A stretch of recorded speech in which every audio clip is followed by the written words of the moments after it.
Waktunya Gen Liga Podcast.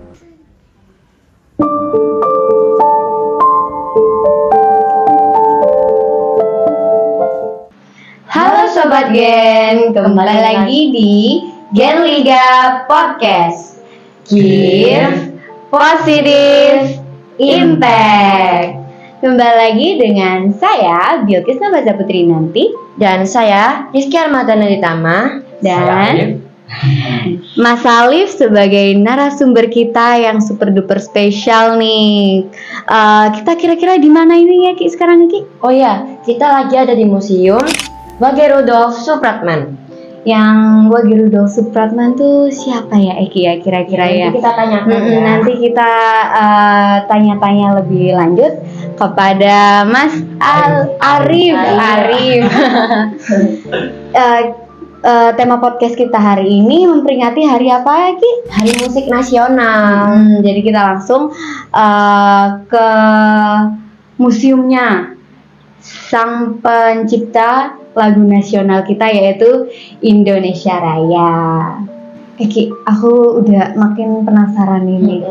Pasti juga Sobat Gen bertanya-tanya tentang informasi-informasi seputar Bapak Wage Rudolf Supratman. Langsung ditanyakan dulu Eki ke Mas Arif. Ya.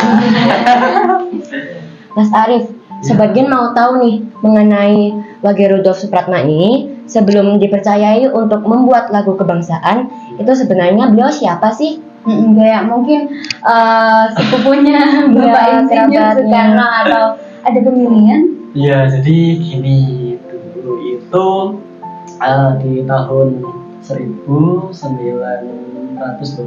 itu secara tidak langsung itu kayak sedang mendapati sebuah majalah, ya kan? Majalah itu namanya Timbul dan terbitan Solo.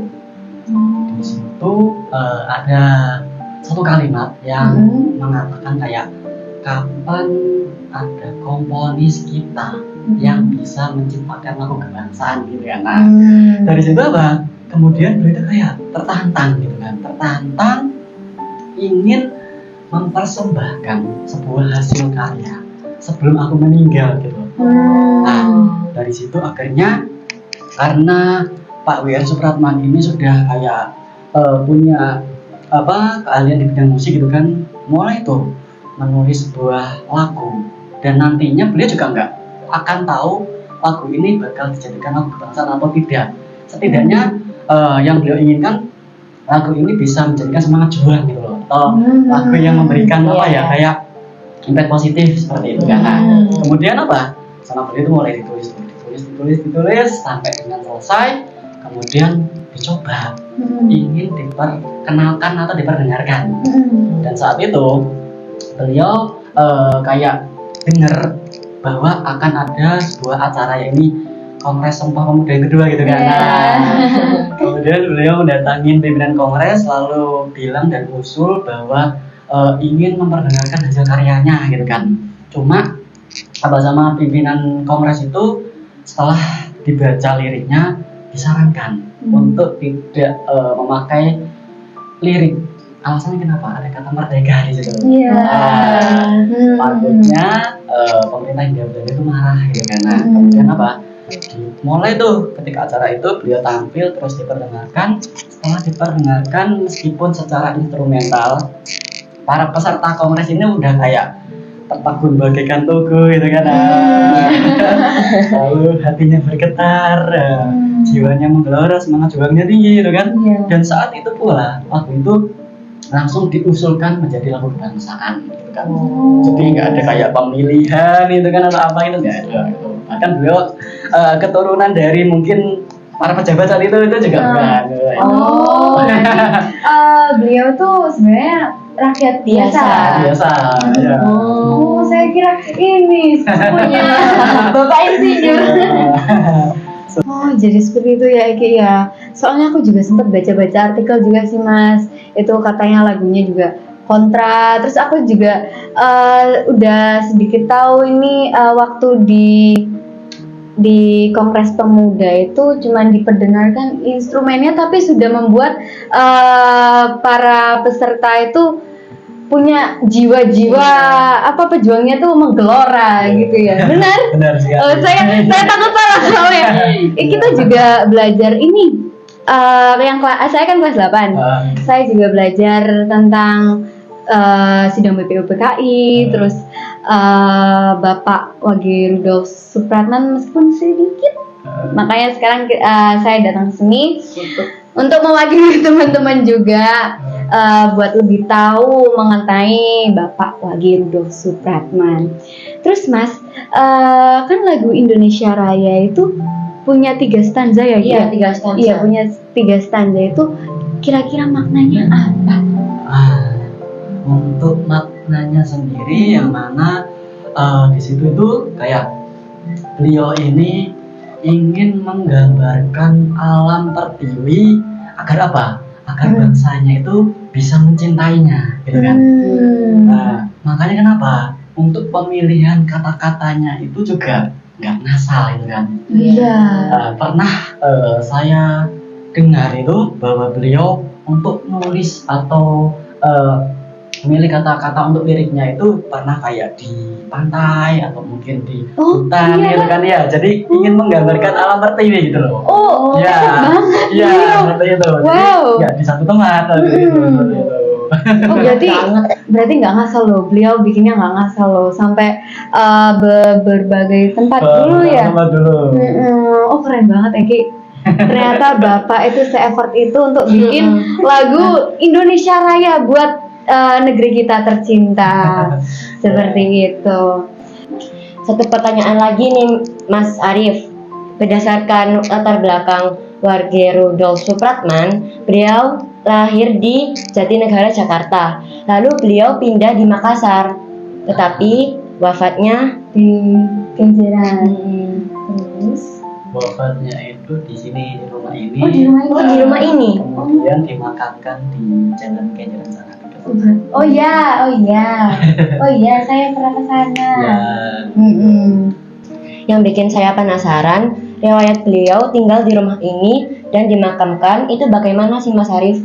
Nah, jadi pada tahun 1937 itu setelah beliau menciptakan lagu kebangsaan Indonesia Raya itu kan kayak hidupnya itu terancam gitu kan. Nah, kemudian menyebabkan beliau harus pindah-pindah. Saat itu pernah di Jakarta, lama-lama di sana nggak aman, kemudian ke Cimahi, di Cimahi Jawa Barat juga nggak aman, lalu ke Pemalang. Nah, di Pemalang nggak aman, baru ke sini. Ketika di sini beliau kayak udah sakit-sakitan pada waktu itu, sakit-sakitan yang mana nggak terlalu banyak aktivitas yang beliau lakukan. Cuma beberapa kali beliau itu kayak sempat bikin karya lain, kayak lagu-lagu lain gitu kan. Saya baru tahu. Lagu-lagu lain itu termasuk lagu Di Timur Mata Dia itu kan. Saya tahu itu. Terus lagu Mars Parindra, Surya Wirawan itu kan. Terus Matahari Terbit, dan yang terakhir itu yang belum sempat selesai itu Selamat Tinggal gitu kan. Itu belum selesai. Jadi kalau kita baca liriknya itu kayak sebuah kata-kata yang itu seperti tahu gitu kan, kayak akan meninggalkan ibu pertiwi gitu kan, kayak selamat tinggal tanah airku, tanah tumpah darahku, Indonesia tanah berseri, tanah yang aku sayangi, selamat tinggal untuk selama-lamanya, hiduplah Indonesia Raya, hiduplah Indonesia Raya. Kayak itu, sama itu udah selesai ya itu kan. Saya kira tuh emang lagunya udah selesai sampai itu aja. Saya tuh belum selesai. Itu bahkan cuma sebatas coretan tinta gitu kan, belum dibikinkan kayak musiknya dan segala macam pada waktu itu. Nah, jadi ketika tinggal di sini pada waktu itu lagu lagu Matahari Terbit ini mau akan diperdengarkan di Radio Niro atau yang sekarang kita kenal RRI gitu kan. Nah, di situ datanglah 2 anggota PID atau polisi Hindia Belanda yang mana kemudian menangkap beliau dan dijebloskan di penjara Kalisosok, Surabaya. Oh. Iya, Berarti, ditangkap. itu berarti tempat terakhir beliau juga kan? Jadi di situ dulu kan alamatnya kan di Jalan Bomalang, sekarang kan pindah di Jalan Pemuda kan. Iya, iya. Nah itu jadi setelah memperdengarkan lagunya itu datanglah dua anggota polisi dari Belanda yang kemudian menangkap beliau dan di penjara dengan sosok kan dibawa ke sana. Setelah itu ketika diperingkuh di sana beliau kayak semakin lama itu penyakitnya semakin parah gitu kan. Akhirnya dilepas gitu kan, terus pada waktu itu dijemput oleh kakak tertuanya dari sini ke penjara, kemudian dibawa lagi ke sini. Setelah itu apa? Ketika berada di rumah ini tergambarkan beliau itu sedang terbujur di atas tempat tidur gitu kan. Nah, dengan mukanya yang pucat dan badannya itu kurus banget saat itu. Nah, kemudian apa? Terucap sebuah kata-kata terakhir. Nah, kata-katanya itu bilang gini, Masinku sudah begini. Inilah yang disukai pemerintah Hindia Belanda. Biarlah saya meninggal, saya ikhlas. Saya toh sudah beramal, berjuang dengan caraku, dengan biolaku. Saya yakin Indonesia pasti merdeka. Nah itu kan kata-kata terakhirnya ya. Itu kata-kata terakhirnya. Setelah itu apa? 2 hari setelahnya pada tanggal 17 Agustus tahun 1938 itu beliau di tengah malam mengembuskan nafas terakhir di sini. Di sini? Ya. Ini kamarnya beliau? Kamarnya beliau. Dan keesokan harinya beliau dimakamkan di pemakaman umum Kapas atau sekarang yang kita kenal dengan makam Rangka. Nah, dan pada tahun 1956 itu makamnya dipindahkan di seberangnya, di depannya gitu kan. Iya. Di Jalan Sudut Tambak Segaran Wetan. Seperti itu. Seperti itu. Aku merinding banget. Aku baru ternyata itu waktu nulis lirik lagu itu di penjara atau di Jadi untuk nulis liriknya yang terakhir itu lagu Selamat Tinggal itu kita udah di sini. Oh, kita udah di sini. Udah di sini kan sambil bapak sakit, Pak Wisnu sakit, sambil nyoret-nyoret gitu kan. Ternyata kan bikin lagu kayak gitu. Aku pengen nangis gitu. Itu ternyata perjuangannya Bapak Wage Rudolf Supratman itu sebesar itu ya Iki untuk negara kita tercinta. Beliau memiliki kontribusi yang sangat besar ya untuk Indonesia kita ya. Beliau ini rela mondar-mandir dari kota A, kota B buat melindungi diri beliau karena dia terancam bu. Iya terancam. Diburu sama pemerintah Hindia Belanda seperti itu. Oke, itu tadi perbincangan kita mengenai Bapak Wage Rudolf Supratman. Mungkin Mas Arif, ya Mas Arif mau ada yang diomongin buat anak-anak muda Surabaya atau sobat Gen yang ada di rumah. Baik, jadi untuk teman-teman yang khususnya di Surabaya, yang mana karena kita akan bertepatan dengan Hari Musik Nasional, di mana jangan sampai kayak kita itu melupakan bahwa dulu itu ada sosok pejuang yang betul-betul ingin memperjuangkan bangsa kita dari belenggu penjajah gitu kan. Di situ jangan sampai kayak kita lupa bahwa lagu Indonesia Raya ini pernah menjadi lagu yang bisa mensejajarkan bangsa kita dengan bangsa-bangsa lain yang ada di dunia. Nah, itu kan. Nah, untuk itu kita harus patut untuk kayak bersyukur dan selalu mengingat dan kita juga harus terus berupaya dan berjuang agar nanti kita nggak akan pernah tahu ke depan bakal jadi estafet dari kepemimpinan bangsa. Oke, terima kasih Mas Arif sudah meluangkan waktunya untuk berbagi ilmu kepada Sobat Gen dan anak-anak muda Surabaya melewati Gen Liga Podcast. Terima kasih Mas Arif, selamat siang. Itu tadi perbincangan seru kita mengenai Wage Rudolf Supratman. Jangan lupa apa ya Ki? Subscribe, like, and comment. Sampai ketemu lagi di episode-episode Gen Liga yang seru lainnya.